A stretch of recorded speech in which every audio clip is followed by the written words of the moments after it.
Free will's Like a great who? thing. Well, all the extremists, all the civil rights, all the kidding, anybody on any both sides. extreme, on every side, that's right. The bearded man is the poet Allen Ginsberg, one of the Beat generation of the 1950s, famous for his book Howl.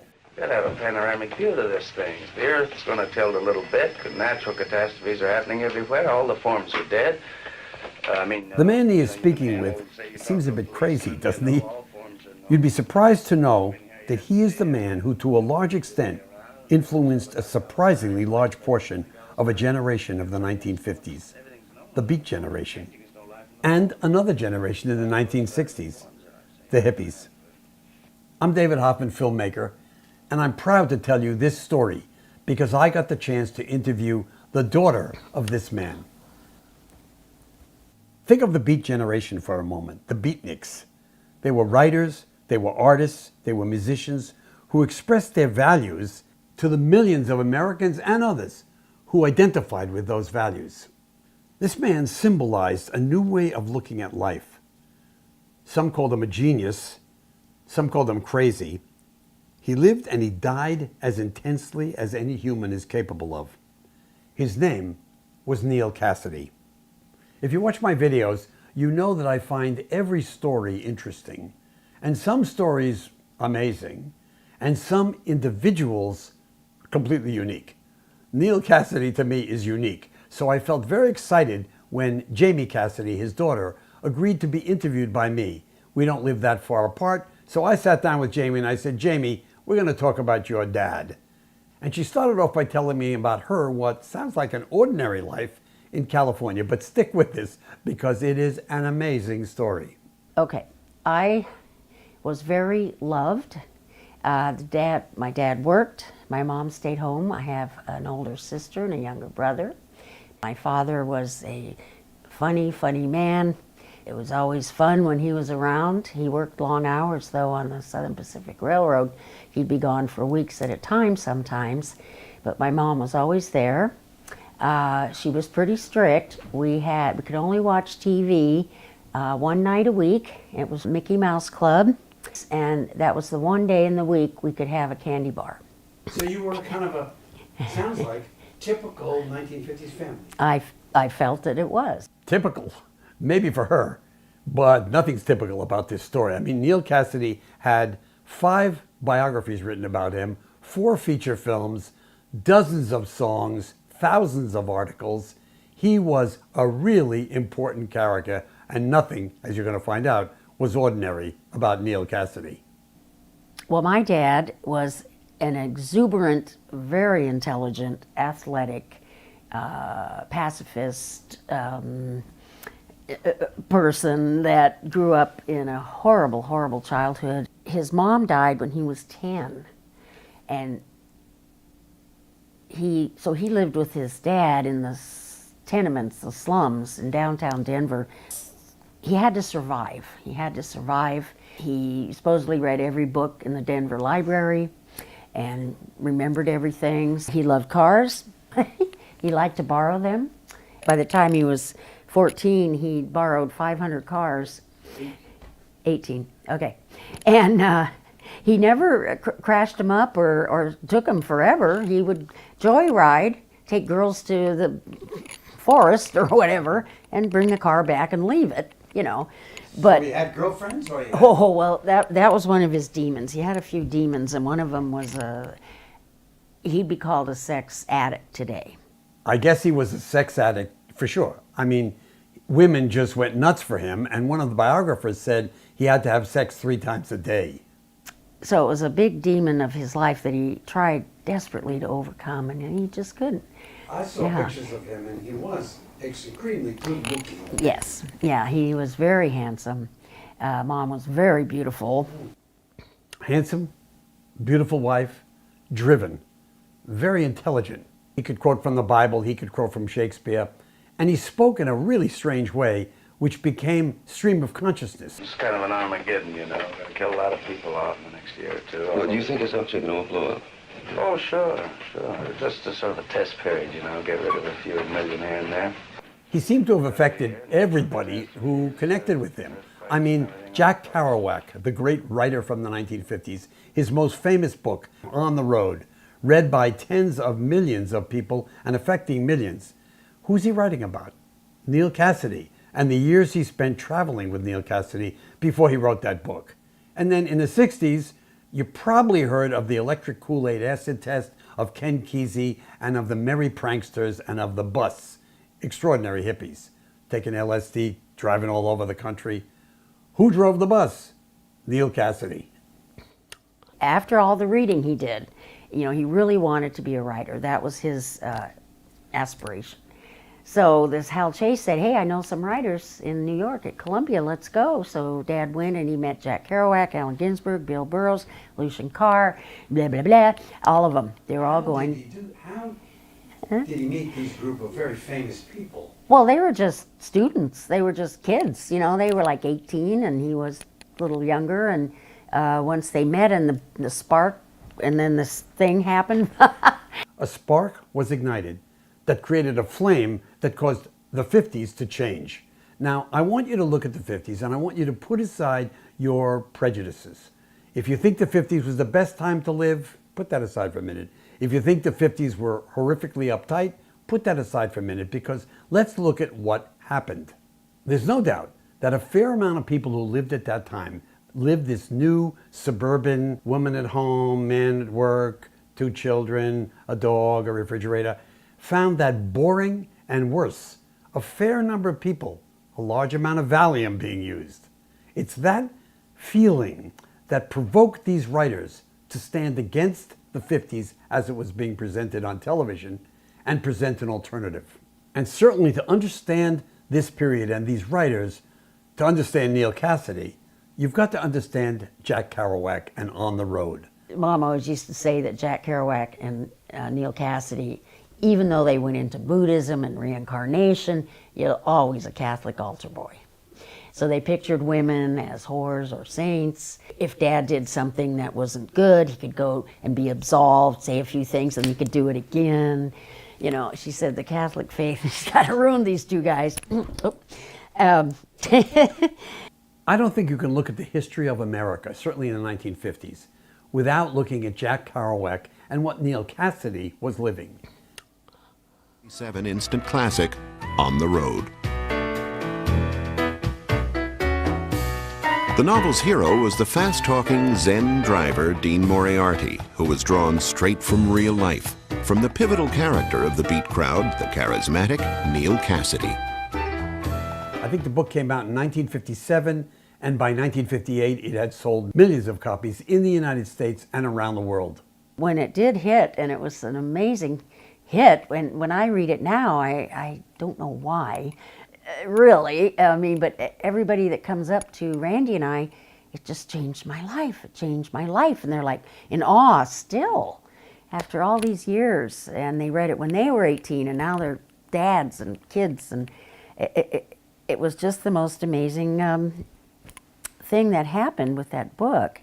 It feels like freedom, like a new kind of freedom. Yes. Would you agree with that? Randy, jump in any time, because he was one of the ones that read it and took off. So I knocked on the door, and I was real nervous, and Jami answered the door, and there it was this, it was all candlelit, fire going in the fireplace, Miles Davis on the stereo, and people laughing in the back room, and I went, this is it. I'm here. This is it.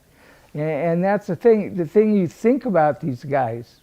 They literally change your life when you read the books and decide, yeah, it's not important for me.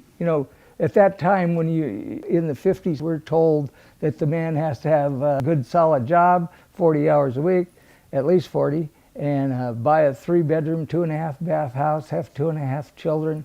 And, that's what everybody has to do. And I personally was just, why do I have to do that? I don't want to do that. Live a free life. Do what you want to do. Be yourself. Speak out and live. Live for the moment. Don't just live in these contained little suburban houses. That's what they were saying, and that's what many people were identifying with. Yeah, and that's Neal's life. Neal is always, going somewhere and doing something. As soon as he gets to where he's going, he's got another place he's got to go.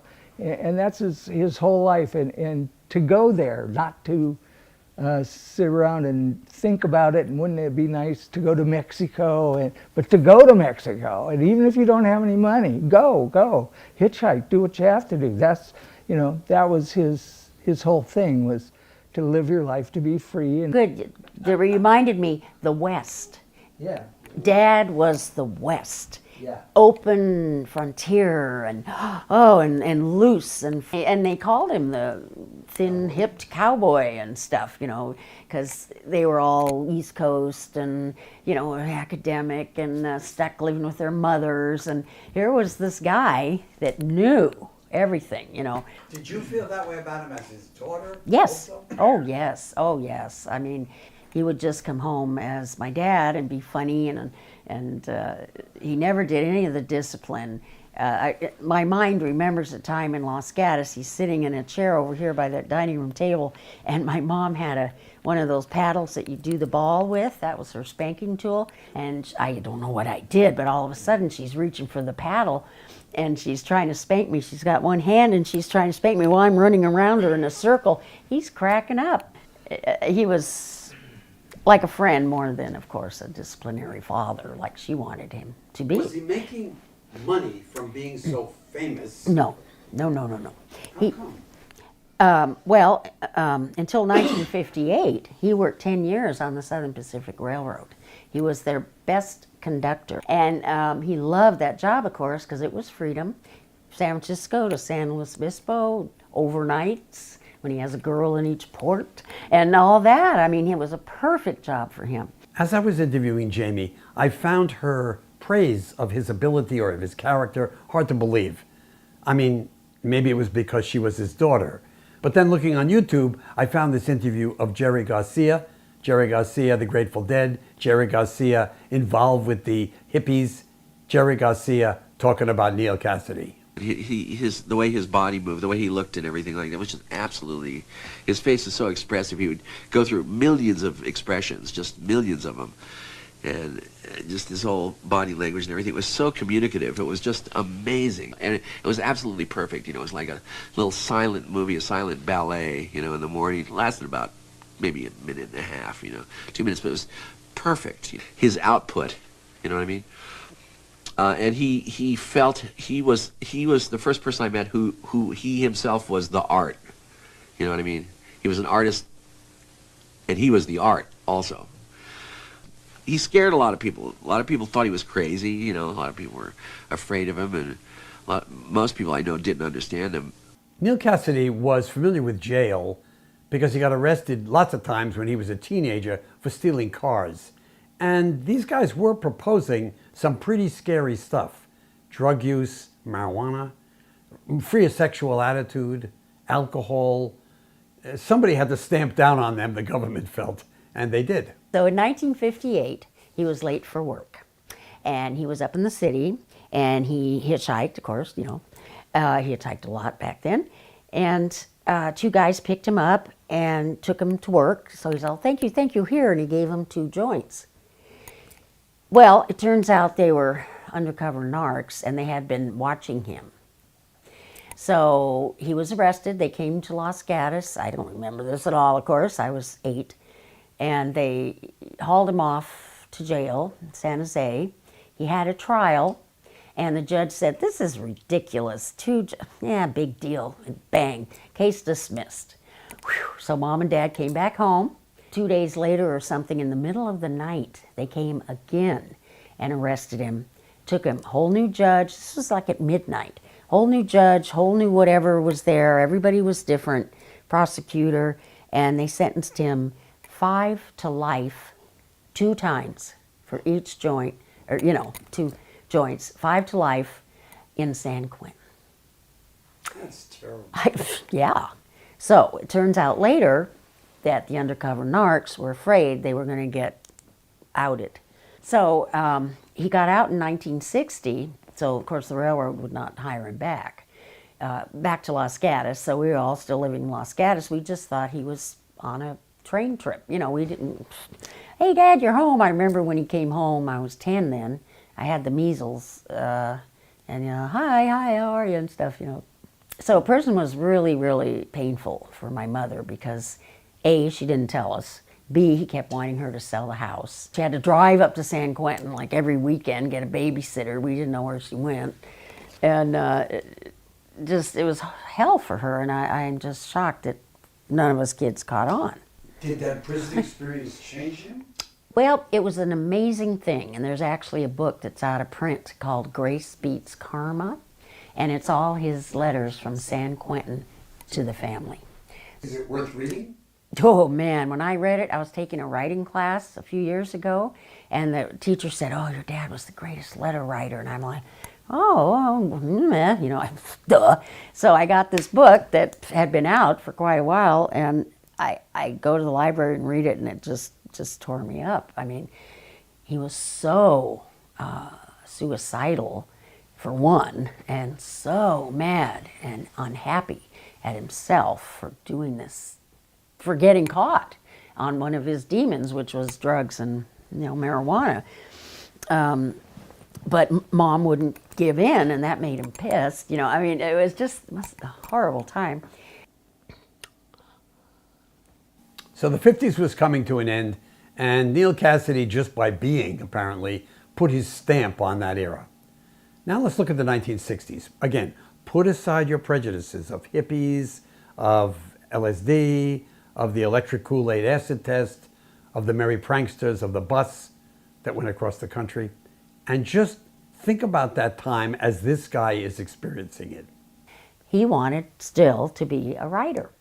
He said, I've heard of this guy, Ken Kesey, and he drove up to Perry Lane in Palo Alto and jumped out, and where's Ken? I got to meet this guy, Ken.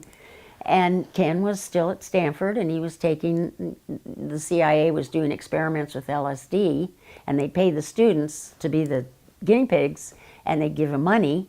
Well, you know, Ken loved the LSD, of course, and it was still legal. So Ken and Dad just, you know, immediate friends and stuff. And then this whole bunch of people, men and women, all had the same kind of, you know, mind, loved the LSD, crazy, they all had nicknames. These were crazy times, wild times, and they frightened me. I was an East Coast guy. I was a working professional documentary filmmaker. I was frightened of the whole psychedelic bus thing. It scared me. It seemed crazy. And as I was working on this video, I heard stories about Jami's dad and the bus, and the way he drove that bus sounded crazy to me. 15 years after his on-the-road trips with Kerouac, Neal Cassady signed on to drive the pranksters bus further. If you go for a drive with him, it was like the ultimate fear experience. And he like driving in San Francisco, he would go down those hills, you know, like 50 miles and 60 miles an hour, and do corners, you know, blind corners going down those hills, you know, like top speed, you know what I mean? You know, disregarding anything, and also tuning the radio maybe, and also talking to whoever else was in the car, and never seeming to ever put his eyes on the road ever. This is a guy that knows what he's doing, and this is his medium. It's words, it's cars, and it's drugs, but mostly it's the expansion of the consciousness. Where are these drugs? They're smoking something down here, sir, and it's making me awful fuzzy. Sir, I request permission to sit down. I can remember one night we were sitting in the living room, there's a big ruckus outside, and the door bursts open, and it's the merry pranksters. They all come in, Kesey and Babs and Mountain Girl, and they all come in. It's the first time I ever saw them. And it's a party, you know, all of a sudden. I'm just sitting on the couch. So we sat on the couch, smoked a bunch of pot, drinking red wine, laughing, playing guitars, you know, just massive party. And, you know, I woke up later, about 6 hours later, and everybody's sacked out on the rug and asleep. And on the coffee table was a bag of Merry Prankster pot. So I took it, because that's the part. Back then, seeds and stems were in there too. So I could grow this Merry Prankster pot. That was the plan. But I never did, but I still have the pot. They had the same trying to get out their mind, and of course LSD blew your mind, and it was fascinating, and you know, the Beatniks were kind of mellow. I mean, they liked wine and tea, pot, you know, and just hanging out and talking. And the hippies wanted to get out there, experiment so much to see what it was like without, you know, physical whatever. Because he liked being on the road? That was his, yeah, that's why they had him drive the bus, because he drove the car, the Hudson, for Kerouac, you know. He's the driver, and he had that, expulsion is the word that came, I don't even know if that's the right word, but the burst, he was bursting all the time with, he never stopped moving. I mean, I even remember that as a kid, you know, he's always doing these funny little tick things. You might not see him for months, you know, and he would pick up exactly where he left off the last time he saw you. It was like so mind-boggling. He used to do this thing that was, this was something that killed me, and I saw him do it a lot of times.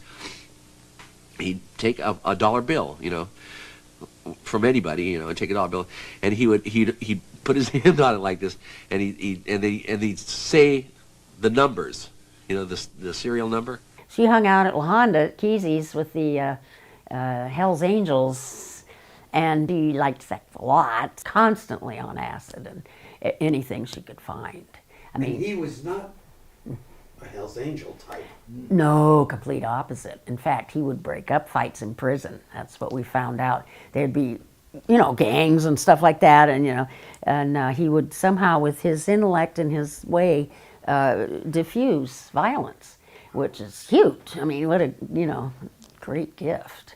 And he used it. He wasn't afraid to use it, even though he might get hurt. He felt that strongly about violence, even though he wanted to kill himself, you know. Things were getting crazier and crazier. Insane high energy by Neal Cassady, doing everything to the max, and yet having a life still with his wife, Carolyn, who must have been a very strong human to put up with Neal Cassady. She wanted it to be like the 50s. I mean, as we were speaking about the house and the lawn, she wanted Dad to be the responsible husband and father. But because of all his demons, besides sex, that was drugs, taking drugs. He didn't drink that much because his dad was such an alcoholic. But, you know, he had sex like rape. And I don't know, I can't believe Mom put up with it for so long. But she did finally say at one point, that's it, go with your other women. You know, he had girlfriends all the time. And she actually made friends with all of the girls. Did he ever become aware of how big an effect he had, or did that never... Well, later in life, when he was with the Merry Pranksters and Ken Kesey and lived with the Grateful Dead, yes, they idolized him for one thing. He told Mom, she goes, why do you keep doing this? Why? And he said, I feel like a dancing bear at the circus. They expect it of me. They give me whatever I want, so I do it. So yeah, I mean, yeah. He was, so, you know, 4 years later, he's dead. I've seen half a dozen friends die, and people say, oh, they had a death wish. They did not have a death wish at all. They were wishing, in fact, for more life. It was wishing for greater life that got them in jeopardy. But he wasn't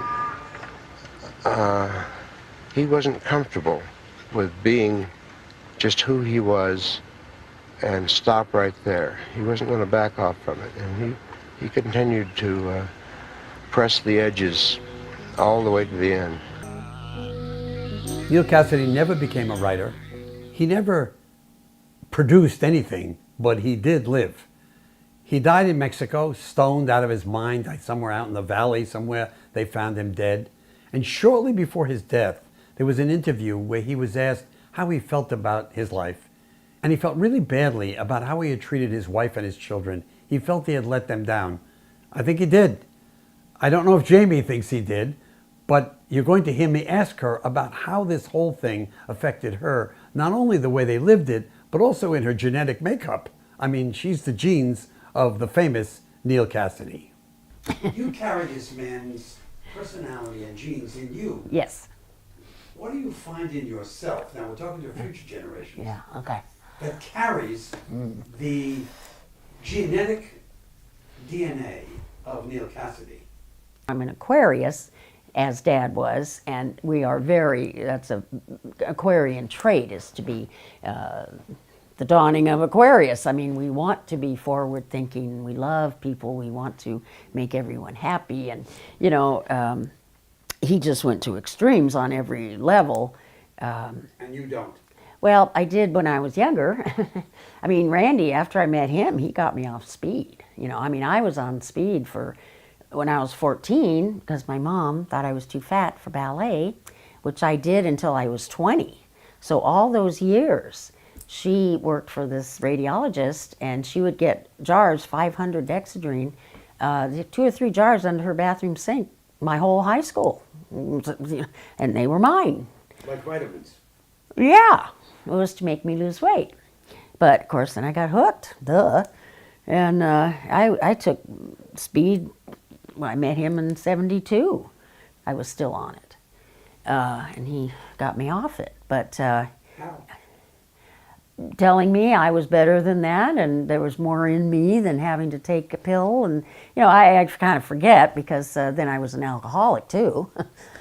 Well, I was only 22, so you didn't quite think of yourself as an alcoholic. You think of yourself as 22 and, you know, like being able to drink. But I got that from him. There we go. Substance abuse, definitely. Then later, the family figured out, or Randy and I did, that my mom was an alcoholic, because her dad was an alcoholic, and of course, Dad's dad was an alcoholic. So it's not my fault. But but that addictive personality, oh yeah. But well, there's a quality in you of very American. Oh, yeah. Yes, and very straight shooter. Was Neal Cassady a straight shooter? I don't know. Or was I think fake? It wasn't fake, but we did a thing in San Luis Obispo, and the gay group there asked me to speak about his homosexual tendencies, and She also had? Oh yeah. Oh yeah. So here's what I gave. Randy and I were trying to think, what are we going to say about this? How are we going to say it? Because we knew he had sex with Allen Ginsberg, and I think his first encounter with sex was behind his dad's barbershop in Denver with some guy, you know, I mean, but he was an addict, so sex is sex. So when I was telling this group of gay people that I thought Dad was a, what's the word I used? It was the wrong word. They didn't like it. They said, no, he was an opportunist. I said he was a con man. Yeah, that's what When he was a con, to get what he wanted, he'd have sex with anybody. And I was trying to point that out, and they all freaked out. And so this girl came up and she said, don't say con man, Jami, say he was an opportunist, because it just sounded better. I said, okay, I'll use that word instead. I think, you know, he's kind of an asshole to women, and he's a con man, and he did whatever he had to do to survive. And I think Kerouac says he knew that Neal was conning him, and Neal knew that he knew that he was conning him. That Neal knew that Jack knew that he was being conned by him. So anyway, that was Neal, and I think he kept it out, you know, in the open. That's basically. Jami, what was the feeling of the last time you saw your father? I mean, the end of it. Yes. Do you know that story? I can tell the Nope. story. Wait, do I know that story? I don't know any Yeah, story. okay. And this is a future we're talking to. Okay. At a time when you and I are not here. True. And someone is asking about their own upbringing that comes Yes, from you guys. yes, yes. And Okay. is trying to figure themselves out. Oh, I see. And you're Yeah. describing as emotionally as you can. Yeah. The last time you saw this man, your Yes. father. I saw him, it was in January 1968, so it was a month before he passed, and he was really in bad shape. I mean, he was hallucinating. He looked horrible, of course, just so skinny and, ravaged. We were both lying, I'm hugging him, and he's just, hallucinating and rapping, and, I can't remember what he was saying, but I was just hugging him and stuff, and then he fell asleep, and so I just left, and then, the next month we get the phone call. But when the family got the phone call in Los Gatos, we were relieved. We weren't sad, we were happy. I mean, we, mourned, of course, but relieved that he was free now and felt much better about it than having him suffer so constantly suffering. Another thing that, oh, go ahead. Yeah. This is a dumb question. No. Are you happy that you are the daughter Oh. of Neal Cassady? So happy. And my mom, though, don't forget her. So proud. So happy to tell everybody. And, it's not that I'm excellent or anything. It's just that I was allowed, or my reincarnation lives led me to be in this family. That's why we want to keep the legacy going. I mean, it's just the 40s and the 50s and the 60s that Dad traveled through and influenced so much is something I think we need today, too. It's like a legacy that should be kept alive of the intellect and the love.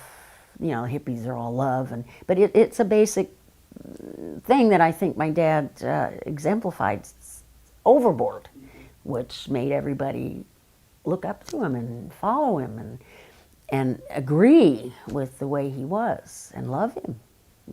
Randy and I do our events and shows. Every single person says all they remember is his good qualities, his kindness, his gentle soul, his nonviolence. Not one person ever said anything bad about him. And that's what they remember from years and years ago. And it just, oh man, does that make me feel good. I want to thank you for this hour. You just spent an hour. Oh, I have lots that more stories. I feel really helps people in the future understand this time, your unique family, mother and father. Yes. And it doesn't seem to have done enormous damage, maybe because of Randy, to you. Yeah. Thank you.